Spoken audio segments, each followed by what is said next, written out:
சரிங்களா? அப்போ சொன்னாங்க ஒரு வாழ்க்கை வரல.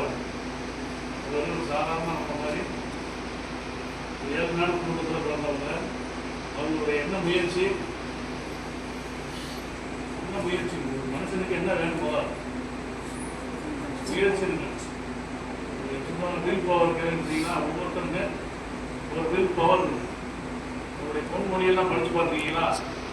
நான் முடியும் படிச்சிருக்கீங்களா? சாதாரண சொல்லியிருப்பாங்கல்ல, அதான் கடைபிடிக்கணும். நீங்களாம் எப்படி உட்காந்துருக்கீங்க, அவங்க ஆசிரியர்கள்லாம் என்ன பண்ணுறாங்க? உங்களுக்காண்டி அவங்க நிற்கிறாங்க, நீ என்ன செய்வியா?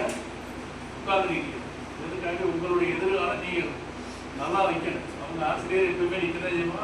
அவங்களால உருவாக்கப்பட்டு நீங்கள் என்ன பண்ணுறேன், நல்லா படித்து உங்களுடைய வீட்டுக்கு நல்லா ஒரு பெருமையை சேர்க்கணும். ஆசிரியர் வந்து திட்டுறாங்க, சட்டம் போடுறாங்க, இதை வேலை சொல்கிறாங்கன்னா வந்து அது பெரிய வேலையாக நினைக்கிறாரு. கரெக்டா? நம்மளுடைய பள்ளியை வந்து நம்ம தான் தூய்மைப்படுத்தணும், நம்மளுடைய வேலையெல்லாம் நம்ம தான் செய்யணும். இதை வந்து ஒரு பெரிய குறையெல்லாம் ஆண்டு சொல்லக்கூடாது. நீங்கள் எத்தனாவது வரைக்கும் ஸ்கூல் இருக்கீங்க? 8th வரைக்கும் நீங்கள் 8வது படிக்கிறவங்க யாராவது சும்மா உட்காரு 7th 6th நீங்களாம் எல்லாம் பெரிய பசங்க இல்லையா? இல்லை இருக்கிற பசங்களுக்கு கைட் பண்ணணும். பண்ணிடலாமா? ஒரு விநாயகருடைய பாடலை கவனிங்க. பாலும் தெளிவேனும் பாலும் பருத்தும் போய் நானும் கலந்து உனக்கு நான் தருவேன் கோலத்தை உங்கள் கனிமுகத்து தூமணிய நீ எனக்கு சங்கத்தமே மூன்றுதான். இன்னும் படிச்சிருக்கீங்களா? நிறைய அந்த பாப்பாலாம் அபிராமி அந்த அதெல்லாம் படிச்சு அதான் ஒவ்வொருத்தரும் நீங்கள் வந்து வளர்த்துக்கிறது. நம்மளுடைய